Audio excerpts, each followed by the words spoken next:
سر امام مہدی تشریف لائیں گے اور فقہ حنفی کے مطابق فتویٰ دیں گے. سر یہ اگر چھوٹی کوئی کتاب میں لکھا ہوتا یا غیر معروف کتاب میں لکھا ہوتا تو ہم اس کو سمجھتے اور اس کا جواب بھی دیتے، لیکن یہ بہت بڑی کتاب در مختار، اس میں یہ بات نقل ہوئی ہے. سر اس کا مسئلہ یہ ہوا کہ اگر ہم کوئی آبجیکشن کرتے ہیں تو سیدھا جواب آتا ہے کہ آپ اتنے بڑے عالم دین ہو گئے کہ اتنے بڑی کتاب پہ آپ اعتراض اٹھا رہے ہیں. اللہ اکبر. دیکھیں یہاں اب دو منہج ہیں پوری دنیا میں جو چلتے ہیں. ایک منہج ہے تقلید کا. تقلید کے اندر آپ نے تحقیق تو کرنی نہیں ہوتی نا، آپ نے باندھے گونگے لولے لنگڑے ہو جانا ہے. جو بات کتاب میں آ گئی آپ کو ماننا پڑے گا کیونکہ آپ مقلد ہیں. وہ ٹھیک ہے یا وہ غلط ہے اس بات میں آپ تحقیق کی طرف جاتے ہی نہیں ہیں. ایک دوسرا منہج ہے اس دنیا کا جو تحقیق کا منہج ہوتا ہے، تقلید کا نہیں. وہ ہر بات کو چیک کرے گا، چاہے وہ در مختار میں آئی بات ہو، چاہے رد المختار میں آئی بات ہو، چاہے کسی حدیث کی کتاب میں آئی بات ہو. وہ ہر بات کو چیک کرتا ہے. جو چیز ٹھیک ہوگی قرآن سنت کے مطابق ہوگی اس کو مانا جائے گا ورنہ چھوڑ دیا جائے گا. تو یہ اب آپ سب سے پہلے یہ دیکھیں آپ کا منہج کیا ہے. اگر تو تقلید کا منہج ہے تو آپ بالکل ٹھیک کہہ رہے ہیں. در مختار کتاب کے اندر یہ بات آئی ہے کہ امام مہدی جب آئیں گے تو حنفی ہوں گے. ٹھیک ہے، مانتے چلے جائیں، اس کا پروپیگنڈا کریں، آپ اس کا اعلانات کریں. بلکہ آپ امام مہدی دور کی بات ہے، میں آپ کو بتا دوں حضرت عیسیٰ علیہ السلام بھی جب تشریف لائیں گے تو فقہ حنفی کے مطابق فتویٰ دیں گے. یہ باتیں بھی کتابوں میں لکھی ہوئی، اور شاید مجھے یاد آ رہا ہے یہ بھی در مختار نہیں لکھا ہے. امام مہدی حضرت عیسیٰ علیہ السلام کے حوالے سے بھی ذکر کیا ہے. اب کیا کیا جائے؟ آپ کا منہج پہ ڈیپینڈ کرے گا. منہج آپ کا کیا ہے؟ آپ تحقیق یا تقلید؟ اگر آپ تحقیق کا منہج چنتے ہیں جو شروع سے علماء محققین کا رہا ہے، کوئی آج کا نہیں ہے کہ آج کسی نے کھڑا ہو کر کے ایک نیا ایک فرقہ ایجاد کیا اور جس میں اس نے کہا کہ بھئی میں تحقیق جو ہے نا وہ منہج رکھتا ہوں. ایسا نہیں ہے. دیکھو آپ اسی کو در مختار ایک معتبر کتاب ہے فقہ حنفی میں، یہ بات انہوں نے بالکل ذکر کی. لیکن اسی کے فوراً بعد آپ دیکھیں علامہ شامی نے اس پر حاشیہ لکھا ہے، اور علامہ شامی نے جب حاشیہ لکھا تو اس بات کو رد کر کے گئے، اور انہوں نے 2-3 مقدمات بنائے ہیں. یہ آپ ایک کام کریں نا، یہ مجھے ذرا شامی کتاب لے کر آ جائیں، پہلی جلد مقدمہ، تو میں اسی میں سے پڑھ کے تھوڑا سنا دیتا ہوں. یہ آپ علامہ شامی کو اگر دیکھیں گے جہاں پر در مختار نے ذکر کیا نا، اسی کے نیچے لمبی بحث ہے، میں چند چیدہ الفاظ پڑھ دیتا ہوں. یہ کہہ رہے ہیں وما یقال، اور یہ جو کہا جاتا ہے کہ امام مہدی یقلد ابا حنیفہ، کہ وہ امام ابو حنیفہ کے مقلد ہوں گے. ردہ ملا علی قاری فی رسالتہ المشرب، کہہ رہے ہیں ملا علی قاری نے نہایت نفیس رد لکھا ہے اس کا اپنے رسالے میں. المشرب نام سے انہوں نے رسالہ لکھا ہے. آگے کہہ رہے ہیں وَقَرَّرَ فِيهَا أَنَّهُ مُجْتَهِدٌ مُطْلَق وَرَدَّ فِيهَا مَا وَضَعَهُ بَعْضُ الْكَذَّابِينَ مِنْ قِصَّةٍ طَوِيلَةٍ. پھر آگے کہتے ہیں وَهَذَا كَلَامٌ بَاطِلٌ لَا أَصْلَ لَهُ وَلَا تَجُوزُ حِكَايَتُهُ إِلَّا لِرَدِّهِ كَمَا وَضَعَهُ. کہہ رہے ہیں کہ علامہ ملا علی قاری نے پوری بحث کی ہے، اور یہ جو جھوٹے واقعات بنائے ہیں ان جھوٹوں کا ایسا رد کیا ہے ملا علی قاری نے بہترین. کہہ رہے ہیں یہ جو بات ہے اس کی کوئی اصل نہیں ہے، باطل کلام ہے. اور آخری جملے پہ غور کیجیے گا، کہہ رہے ہیں وَلَا تَجُوزُ حِكَايَتُهُ إِلَّا لِرَدِّهِ، اس واقعے کو سنانا ہی جائز نہیں ہے سوائے اس کے کہ اب رد کرنے کے لیے سنائیں. تو علامہ شامی نے اس کا رد کیا. اب در مختار معتبر کتاب ہے، رد المختار بھی فقہ حنفی میں ایک معتبر کتاب ہے، انہوں نے رد کی. اللہ نے ہر دور میں ذہن میں رکھیے گا فتنہ پھیلانے والے ذہنیتیں بھی آئی ہیں، الٹی سیدھی باتیں کی، جھوٹ باندھ دیا. لیکن ہر دور میں اللہ نے ایسے علماء بھی پیدا کیے جنہوں نے انہوں کو بتایا ہمیں کہ بھئی یہ چیز غلط ہے، اس کو رد کیا، دلائل دیے، رسائل لکھے. اسی طرح حضرت عیسیٰ علیہ السلام کے حوالے سے بھی میں بیان کر دیتا ہوں کہ حضرت علامہ شامی نے یہ عبارت لکھی ہے لیکن لا دلیل علی، کہہ رہے ہیں اس بات پر کوئی دلیل نہیں ہے. کہہ رہے ہیں حیرانی کر رہے ہیں اعلیٰ انا نبی اللہ یحکم بمذہب ابی حنیفہ. کہہ رہے خدا کا خوف کرو کہ اللہ کے نبی کی نسبت آپ یہ بات کر رہے ہو کہ وہ امام ابو حنیفہ کی قول پہ فتویٰ دیا کریں گے. پھر آگے کہہ رہے ہیں اس لیے حافظ سیوطی صاحب نے بھی ایک رسالہ لکھا ہے، کہہ رہے ہیں اس کے اندر واضح انہوں نے کیا کہ انما یقال انہ یحکم بمذہب من المذاہب الاربعہ باطل لا اصل لہ، کوئی اصل ان باتوں کی نہیں ہے. کہ آگے پھر علامہ سبکی کے حوالے سے بھی ذکر کر رہے ہیں، دیگر علماء نے سب نے رد کیا ہے. تو کہنے کا مقصد کہ دیکھو یہاں تحقیق کا منہج آپ جب چنیں گے نا تو پھر اس کے اندر آپ اس چیز میں نہیں آتے کہ یار یہ فضیلت بیان ہو رہی ہے کسی کی، یا یہ ایک معتبر شخصیت کا نام ہے ان کی نام سے کوئی کتاب آ گئی ہے. آپ پھر ایک پیمانہ ایک ہی رکھیں گے، ہر بات کو دیکھیں گے، ہر بات کو چیک کریں گے، ٹھیک ہے جی، تو کوئی حنفی نہیں ہوگا۔ اور امام مہدی کے حوالے سے مجھے یاد آ رہا ہے، میرا ایک تحقیقی ٹاپک ہے، اس پر ریکارڈڈ ہمارے چینل پہ بھی ڈلا ہوگا، آپ اس کو سنیے گا، بہت سے کانسیپٹ انشاءاللہ کلیئر ہوں گے آپ۔ جی سر میں یہ چاہ رہا ہوں کہ بات جو در مختار کی چل رہی ہے، کچھ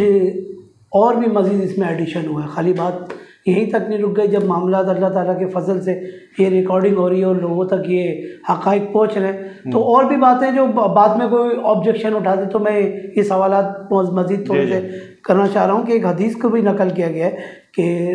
نبی پاک صلی اللہ علیہ وسلم کی طرف نسبت کر کے کہ دنیا مجھ پہ فخر کرتی ہے اور میں حضرت نعمان بن ثابت کے متعلق میں ان پہ فخر کرتا ہوں۔ سر یہ حدیث بھی کوٹ ہوئی ہے؟ یہ بھی در مختار نے کی ہے، یہ بھی در مختار کتاب نے ہی اس روایت کو نقل کیا ہے کہ رسول اللہ صلی اللہ علیہ وسلم فرماتے ہیں کہ دنیا ہم پر فخر کرتی ہے، اور ہم جس پر فخر کرتے ہیں وہ میری امت کا ایک شخص ہوگا جس کا نام ہوگا نعمان، امام ابو حنیفہ۔ اچھا، اور حیرت والی بات یہ ہے کہ اس روایت کو صاحب در مختار نے نقل کرنے کے بعد پتہ ہے کیا جملہ لکھا؟ انہوں نے جملہ لکھا کہ بعض محدثین ایسی روایتوں کو موضوع قرار دے کر گئے ہیں، جھوٹی قرار دے کے گئے ہیں۔ پھر آگے کہتے ہیں کہ لیکن یہ تعصب ہے، یعنی حسد کے اندر آ کر انہوں نے ایسی روایتوں کو جھوٹ قرار دیا۔ اندازہ کریں آپ، تو یہ بھی ایک بہت بڑی فحش غلطی ہے۔ اور اسی کے تحت آپ علامہ شامی رحمۃ اللہ تعالیٰ علیہ کو بھی پڑھیں تو انہوں نے کھول کے واضح کیا ہے کہ صاحب در مختار اصل میں بتانا یہ چاہ رہے ہیں کہ یہ روایتیں موضوع نہیں ہیں، کثرت ترک کی بنیاد پر شاید ان کے نزدیک ضعیف ہے، اور ضعیف ہونے کی بنیاد پر پھر جو ہے یہ فضیلت میں قبول کرنا چاہ رہے ہیں۔ لیکن پھر علامہ شامی نے آگے لکھا، آپ اسی صفحے کے نیچے پڑھیں گے، انہوں نے کہا تحقیق کی ہے کہ یہ موضوع روایتیں ہیں، ابن حجر مکی ہوں، ابن حجر اسقلانی ہوں، حافظ غالباً سیوطی ہوں، اور بہت محققین کی فہرست انہوں نے ذکر کی، سب کے نزدیک یہ جھوٹی، اور سب سے بہترین قول اس میں ابن حجر مکی کا ہے، اس کو بھی علامہ شامی نے نقل کیا۔ انہوں نے کہا ابن حجر مکی کہتے ہیں کہ بعض علماء انہوں نے محنت اتنی کی ہے کہ اللہ تعالیٰ نے ان کا نام اور فضیلت بہت رکھی،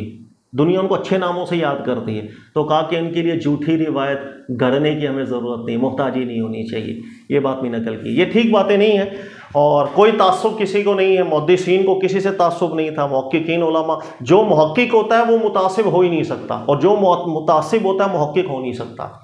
اس لیے میں آپ سے ذکر کرتا ہوں، فرقہ واریت میں اور کسی فکر کی تبلیغ کے اندر آ کے آپ محقق نہیں ہو سکتے ہیں، آپ صرف وہاں تک محقق ہوں گے جہاں بات آپ کے فرقے کی یا فکر کی مخالفت میں نہ جا رہی ہے۔ جو بات اپنی ہی فکر کی مخالفت میں جائے گی، آپ وہاں پہ محققانہ پن آپ کا سب باہر آ جائے گا، آپ اسی کو ڈیفینڈ کر رہے ہوں گے کہ جو آپ کی فکر کی بات ہے یا فرقے کی بات ہے، چاہے غلط ہے، آپ کو بھی پتہ ہوتا ہے یہ غلط ہے، کیونکہ متعصب ہو جاتا ہے نا انسان، ایک فکر اور فرقے کی تبلیغ میں متعصب ہو جاتا ہے۔ محقق کبھی بھی متعصب نہیں ہوتا، جو متعصب ہے محقق نہیں ہوتا۔ سر الحمدللہ آپ کی صحبت سے علم جو ہمیں فیض مل رہا ہے،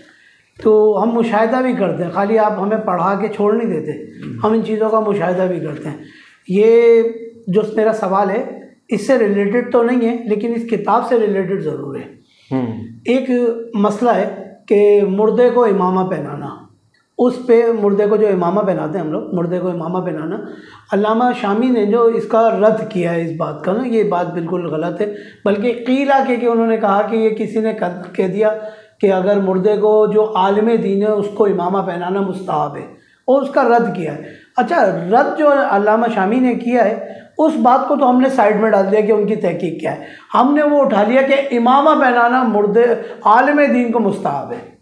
اور وہی بات آگے چلتی ہے۔ اور تقریباً میں نے جو ویڈیوز کلپ دیکھے ہیں، میں ایک بات کر رہا ہوں، آپ جو نے تحقیق کی بات کر رہے ہیں اس پہ سوالات ہیں، ابھی تھوڑا سا میں چاہ رہا ہوں کہ اس کی بھی وضاحت ہو جائے گی۔ سر اس میں نتیجہ سیم ہے جو میں نے آپ کو شروع میں مقدمہ بنایا، آپ کا منہج کیا ہے،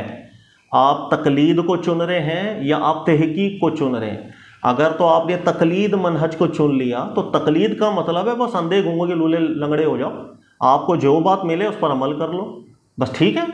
آپ نے دلائل پہ غور و فکر کرنا ہی نہیں ہے، آپ نے اس کے مستدلات کو دیکھنا ہی نہیں ہے، متمسکات کی طرف نظر ہی نہیں کرنی ہے تو چھوڑ دیں۔ اور اگر آپ نے تحقیق کا منہج چننا ہے، پھر ہر بات کی تحقیق ہوگی، ایک ایک لفظ کی تحقیق ہوتی ہے، ایک ایک جملے کی تحقیق ہوگی، بلکہ عبارت جو آ رہی ہے اس سے جو مفہوم سمجھا جا رہا ہے، مفہوم مخالف کی بات کر، اس کی بھی تحقیق ہوگی، وہ بھی ٹھیک ہے یا نہیں ہے۔ تحقیق کے منہج کے اندر پھر یہ ہوتا ہے، اس کے اندر پھر کسی کتاب کے روب میں آپ نہیں آتے، کسی عالم کی علمیت کے روب میں آپ نہیں آتے، اس کے اندر آپ کا ایک ہی پیمانہ ہوتا ہے، جو بات اقوا من حیث الدلیل ہوگی مفتہ بہی ہوگی، جو بات قرآن سنت کی زیادہ مطابقت میں جائے گی میں نے اس پر عمل کرنا ہے، جسے قرآن کہتا ہے لیبلواکم ایکم احسن عملا، تم میں سے دا بیسٹ پر عمل کون کرتا ہے، جو دلیل سب سے زیادہ بیسٹ نظر آ رہی ہوگی ہم نے اس کو چن لینا ہے، بس یہ تحقیق کا منہج ہوتا ہے۔ یہ ساری باتیں جتنی آپ کر رہے ہیں نا یہ فروعات ہیں اصل میں، اور یہ تقلید کی بنیاد ہے، بھائی بس سن لیا کسی کتاب میں آ گیا، ہم چونکہ مقلد ہیں بس اس کو مانتے چلے جائیں گے، وہی سلسلہ بھی آگے پھیل جاتا ہے۔ ٹھیک ہے جی، اور سر مجھے دفاع کرنا ہے تو صرف میں ان عبارتوں کا آدھا حصہ کیوں نہ لینا پڑ جائے میں لوں گا، کیونکہ مجھے اس بات کا دفاع کرنا ہے، کیونکہ کرنٹلی چل رہی ہے مارکیٹ میں ہی نہیں، اگر میں مارکیٹ سے ہر کے کوئی پروڈکٹ لاتا ہوں، سر میں اس بات کو وہ تو نہیں باندھ رہا میں دین کے حوالے سے، لیکن ایک بات کر رہا ہوں کہ میں وہی چیز بیچوں گا نا جو آپ لینا چاہیں گے، میں وہ چیز کیوں لاؤں گا جو آپ کہیں گے یار یہ تو کسی کام کی نہیں ہے۔ یعنی اب علماء کا خطاب، یہ علماء میں داخل نہیں کر رہا، لیکن میں دیکھ رہا ہوں کہ خطباء کا خطاب اس ٹاپک پہ ہوتا ہے جو چل رہی ہوتی ہے، حق بیان کرنا۔ دیکھیں ایک دور ایسا، علماء کرام کی بہت سی عبارات ہیں اس کے اوپر، خود امام احمد رضا خان صاحب کو اگر آپ پڑھیں فتاوی رضویہ میں جلد نمبر 28 میں رسالہ لکھا ہے انہوں نے، بہت پیارا رسالہ تحقیق کی، اس کے اندر خود اپنے بارے میں ذکر کرتے ہیں کہ جب میں لوگوں کو بتاتا ہوں نا یہ کام غلط ہے، یہ بدعت ہے، تو لوگ مجھے یہ کہتے ہیں تو بہت بڑا آ گیا ہے، اور تو تیرے سے بڑے علماء نہیں، وہ پاگل تھے کیا، اذان دینے کے موضوع پہ انہوں نے، اور پھر انہوں نے ذکر کیا کہ ہر اس شخص کے ساتھ ایسا ہی ہوتا ہے کہ جب فساد پیدا ہو جائے نا، ایک عمومی حیثیت میں لوگ سنت سے ہٹ گئے ہیں، دین سے دور ہو گئے ہیں، اب جب وہاں کوئی بھی شخص سنت کی بات کرے گا، سنت پہ لوٹنے کی بات کرے گا، آپ غلط کر رہے ہیں یہ بات کرے گا، تو کہہ رہے ہیں کہ اس کو اس نظر سے دیکھا جائے گا یہ کوئی نئی چیز لے کر آ گیا۔ یہ انہوں نے جو صفحات لکھے ہیں احمد رضا خان صاحب نے، بہت نہایت نفیس لکھی، اور یہ ایکسپیرینس ہر اس شخص کو ہوتا ہے کہ آپ کے ہاں جو چل رہا ہے آپ اس سے ہٹ کر بات کریں گے تو آپ کو عجیب سی نگاہوں سے دیکھنا شروع کر دیں گے، چاہے آپ ٹھیک بات کر رہے ہیں۔ اس لیے تحقیق کا جو منہج ہوتا ہے نا، میں نے آپ سے پہلے ذکر کیا، اس کے اندر انسان مرعوب نہیں ہوتا، چاہے اکثریت کوئی کام کر رہی ہے یا نہیں کر رہی، اکثر علماء کچھ کہہ رہے ہیں یا نہیں کہہ رہے، آپ کسی چیز سے مرعوب نہیں ہوتے، آپ دلیل سے مرعوب ہوتے ہیں۔ دلیل میں پاور ہے، خلاص، دلیل کمزور ہے ہم نہیں مان سکتے بھائی، چاہے پاکستان کے پورے علماء کا وہ موقف ہو۔ ٹھیک ہے، تو منہج تحقیق الگ ہے، منہج تقلید الگ ہے۔ اور کچھ سر اب سوالات تو بہت ہیں، لیکن وقتاً وقتاً چلتا رہتا ہے یہ سلسلہ، الحمدللہ اس کی برکتیں بھی، ثمرات بھی ہم دیکھ رہے ہیں، اویئرنیس لوگوں کو ماشاءاللہ سے کافی ہو رہی ہے سوالات سے۔ تو سر یہ درر مختار جو معتبر کتاب ہے، سر اگر ایک کتاب میں کوئی بات غلط ہو گئے تو اس کا مطلب یہ نہیں ہوتا کہ ساری غلط ہو گئی، یعنی یہ معتبر کتاب اگر کوئی غلطی آ گئی آپ اس غلطی کو مینشن کریں گے نا سر، جی جی بالکل، اس کو جدا کریں گے، اس سے بولیں گے یہ ہمارے دین کا حصہ نہیں ہے، جی غلطی سے محفوظ۔ امام شافعی رحمۃ اللہ علیہ کے حوالے سے ایک حکایت آتی ہے کہ انہوں نے اپنی ایک کتاب لکھی تھی نہایت نفیس، اچھا وہ کچھ عرصے بعد اس کتاب کو پڑھتے نا تو کہیں یار یہ غلطی ہے اس کو ٹھیک کر دو، پھر کچھ عرصے بعد کتاب کو پڑھا، یار یہ غلطی ٹھیک کر دو، اپنی ہی کتاب کو۔ زندگی کے اندر کوئی 40-50 دفعہ ایسا ہوا کہ اپنی ہی کتاب میں سے غلطیاں، یار یہ ٹھیک کر دو، یار یہ ایسا نہیں ایسا ہے۔ پھر ایک دفعہ امام شافعی نے اپنے شاگردوں سے فرمایا کلام اللہ ہے، اللہ کا کلام ہے جو خطاؤں سے پاک ہوتا ہے، انسان کی لکھی کوئی بھی کتاب ہوگی وہ پرفیکٹ نہیں ہو سکتی، اس لیے آج میں نے جو کتاب لکھی ہے ضروری نہیں ہے کہ کل میں خود اس پر متنبع نہ ہوں کہ یار یہاں پر میں نے کمزور بات کر دی تھی، غلطی آ گئی ہے، آ سکتی۔ اس لیے جو اللہ کے علاوہ کتابیں ہیں، چاہے وہ در مختار ہو، رد المختار، کوئی دنیا کی کتاب ہو، اس میں غلطیاں بھی ہیں، اس میں ٹھیک بھی ہے۔ حدیث کی کوئی بھی کتاب ہو، اس میں غلطیاں بھی ہیں، اس میں ٹھیک بھی ہے۔ جہاں غلطی آتی ہے یہ دلالت کرتی ہے کہ یہ نبی نہیں تھے، نبی ہوتے تو غلطیاں نہ ہوتی بھائی، نبی چونکہ نہیں ہے تو غلطیوں کو بتا دینا چاہیے تاکہ لوگ اس میں ملوث نہ ہو، وہ ویری سمپل، اس میں کوئی پریشانی نہیں، اس میں آپ کسی کی بے ادبی نہیں کر رہے، اس کے اندر آپ کسی کو کمتر نہیں سمجھ رہے۔ غلطی کو غلطی کہنے کے اندر امت کی اصلاح ہوتی ہے، وہ غلط نظریات نہیں پھیلتے، ورنہ جو سوال آپ نے کیا جیسے امام مہدی حنفی ہوں گے، یہ چیز تو میں نے بھی یہاں پر جمعے کے خطبوں میں سنی ہے، اور میں نے جمعے کے خطبے میں سنی بھی، اور اس کے بعد میں نے ان سے الگ سے ملاقات کی، ادباً میں نے ان سے عرض بھی کیا، مجھے یہی حوالہ انہوں نے دیا کہ در مختار کے اندر سر انہوں نے لکھا ہے۔ تو میں نے پھر وہ کتاب لا کر کے ان کے ساتھ پڑھی ہے، میں نے کہا دیکھیں علامہ شامی آگے رد بھی تو کر رہے ہیں، ٹھیک ہے نا، تو سمجھ گئے ماشاءاللہ، آئندہ انہوں نے پھر کبھی بھی شکایت کو کوڈ نہیں کیا۔ تو بتانے سے فائدہ ہے، سمجھانے سے بھی فائدہ ہے، اچھے انداز میں آپ ذلیل نہ کریں کسی کو سمجھانے کے لیے، ذلیل کریں گے تو پھر فرق نہیں پڑے گا۔ میں کئی دفعہ سمجھا چکا ہوں اس چیز کو کہ جب آپ تبلیغ کرتے ہیں نا، اس راہ کے اندر کامیابی ہونی ہے یا نہیں ہونی یا کتنی ہونی ہے، یہ انسان کا اختیار ہی نہیں ہے، کیونکہ کچھ باتیں دلوں کی ہوتی ہیں، دل کے اندر گھسنے کا مجھے اختیار اللہ نے نہیں دیا، ٹھیک ہے، یا میں چاہ رہا ہوں میرے چاہنے سے دنیا تبدیل ہو جائے گی، ایسا بھی نہیں ہوتا ہے۔ بہت سے اللہ کے نبی ہیں، آپ دیکھیں قرآن ذکر کرتا ہے کہ انہوں نے تبلیغ کی، حضرت نوح علیہ السلام سے متعلق وما آمن معہ الا قلیل، چند لوگ ہی مسلمان ہوئے۔ حضرت لوط علیہ السلام نے تبلیغ کی، یہاں تک کہ اتمام حجیت رسالت قائم ہوئی، عذاب آ گیا اللہ کا، لیکن آپ کو پتہ ہے فما وجدنا فیہا غیر بیت من المسلمین، صرف آپ کی فیملی ممبرز میں سے ہی مسلمان تھے، کوئی بھی مسلمان نہیں ہوا۔ اس کے مقابلے میں حضرت یونس علیہ السلام کی قوم کو دیکھیں، اللہ نے فرمایا ہم نے انہیں رسول بنا کر ایسی قوم کی طرف بھیجا تھا جو 1,00,000 سے بھی زیادہ بڑی تعداد کے اندر قوم تھی، بہت بڑی قوم تھی، اور اللہ نے فرمایا وہ سب کے سب مسلمان ہو گئے، کسی پر عذاب نہیں آیا، کیونکہ عذاب تو اس وقت آیا نا جب وہ کفر پہ ڈٹے ہیں، پوری قوم مسلمان ہو گئی۔ تو کامیابیاں ملتی بھی ہیں، کامیابیاں نہیں بھی، کامیابی کتنی مل رہی ہے یہ چیز ہماری ہے ہی نہیں ہے، یہ اللہ کے معاملات ہیں۔ ہمارا کام صرف یہ ہے کہ آپ احسن طریقے سے ایک بات کو رکھ لیں، پیارے طریقے سے رکھیں، ذلیل کسی کو نہ کریں۔ دیکھیں جب آپ نے کسی کی اصلاح کرنی ہے تو اس میں ذلت کہاں، ذلت تو ضد پیدا کرے گی نا، ضد سے کوئی نہیں سنتا۔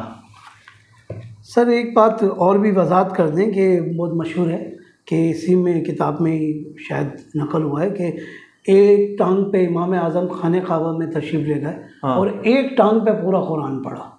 ہاں یہ حکایت ہے، یہ بھی در مختار نے نکل کی ہے، یہ آپ کا در مختار پڑھ کے تو نہیں آ گئے ہیں، وہیں سے سوالات اٹھا کے لے آئے، یہ واقعہ حکایت ہے، بدل نقل کر دی لوگوں نے کہ آپ ایک دفعہ حج عمرے کے لیے جب گئے تھے تو آپ کو موقع مل گیا کعبۃ اللہ شریف کے اندر جانے کا، تو آپ جب اندر گئے ہیں تو فرط محبت کے اندر آپ نے جو الفاظ ہیں حکایت کے وہ یہ ہیں کہ ایک ٹانگ پر کھڑے ہو گئے اور جو دوسری ٹانگ ہے وہ اپنی پیٹھ پر یوں بالکل پیچھے کر لی، پیٹھ کے ساتھ، پیٹھ کے الفاظ ہیں، اور اس طرح آپ نے ایک رکعت میں پورا قرآن پڑھا، پھر رکوع کیا، سجدہ کیا، پھر جب دوسری رکعت کے لیے کھڑے ہوئے پھر الٹے پاؤں پر کھڑے ہوئے اور سیدھا پاؤں جو ہے نا پیٹھ کے ساتھ لگا لیا، اور آپ نے پورا 2 رکعتیں اس طرح نماز پڑھی۔ اب بات وہی ہے کہ آپ کا منہج کیا ہے، تقلید ہے تو اندھے لولے لنگڑے گونگے بہرے ہو کے مانتے چلے جاؤ، اگر آپ کا منہج تحقیق ہے تو پھر آپ کو تحقیق کرنی پڑے گی، اور تحقیق کے اندر آپ اسی در مختار میں جہاں حکایت بیان ہوئی ہے نا، اس کے نیچے علامہ شامی کا کامنٹ تو پڑھیے گا ذرا۔ علامہ شامی نے ذکر کیا کہ یہ حکایت تو ذکر کر دی در مختار نے، لیکن بات یہ ہے کہ رسول اللہ اس طرح سے نماز پڑھنے کی کوئی سنت قائم نہیں کر کے گئے، خلاف سنت کام ہے، خلاص یہ کامنٹ کیا علامہ شامی نے، اس لیے کہ وہ مرعوب نہیں ہوئے، ایک تحقیقی ذہن تھا ان کا، اور ماضی سے محققین کا ہوتا ہی تحقیقی ذہن ہے، یہ تو تقلید کی پتہ نہیں جراثیم کہاں سے آ گئے ہمارے یہاں، یہ انہوں نے کہا بالکل سنت کے خلاف کام۔ اس کے علاوہ بہت سے علماء ہیں جنہوں نے کہا کہ پتہ نہیں حکایت کیا ہوگی، کیا کسی نے آگے بیان کر دیا، کچھ سمجھ میں کہہ رہے ہیں ممکن ہے کہ جسے تراوح کہا جاتا ہے نا، تراوح مطلب ہے کہ انسان جب لمبی نماز پڑھ رہا ہو، ٹھیک ہے، اور جس طرح اللہ کے نبی علیہ السلام رات کو قیام کرتے تھے،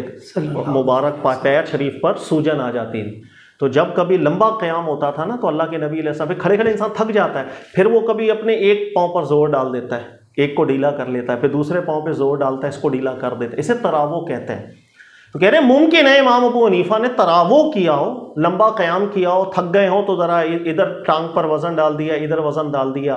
اور اس چیز کو کسی نے جب آگے نقل کیا تو اس نے کہہ دیا ایک ٹانگ پہ کھڑے ہو کے نماز پڑھی، دوسری ٹانگ پہ کھڑے ہو کے، یہ بھی تعویل علماء نے کی، اس لیے کہ بات ہی غلط ہے، ٹھیک ہے جی۔ تو پریشان مت ہوا کرے، کسی کتاب میں کسی بات کا آنا کوئی دلیل نہیں ہوتی وہ بات ٹھیک ہے یا نہیں، اپنا منہج ٹھیک کریں آپ کا پیٹرن کیا ہے، پیٹرن تحقیق ہے تو ہر بات کی ہوگی، چاہے وہ امام ابو حنیفہ سے منسوب بات آ رہی ہو، امام شافعی سے آ رہی ہو، امام مالک یا حنبل سے آ رہی ہے، اور اگر آپ کا منہج تقلید ہے، تقلید کہتے ہی اس کو جو انسان اندھا ہو جائے، سر اندھے ہیں تو پھر ہم کچھ نہیں کر سکتے، پھر آپ چلتے چلے جائیں، جو آپ کو ملا کسی کتاب میں، جو پڑھ لیا، جو سن لیا، بس چلتے چلے جائیں اس کی۔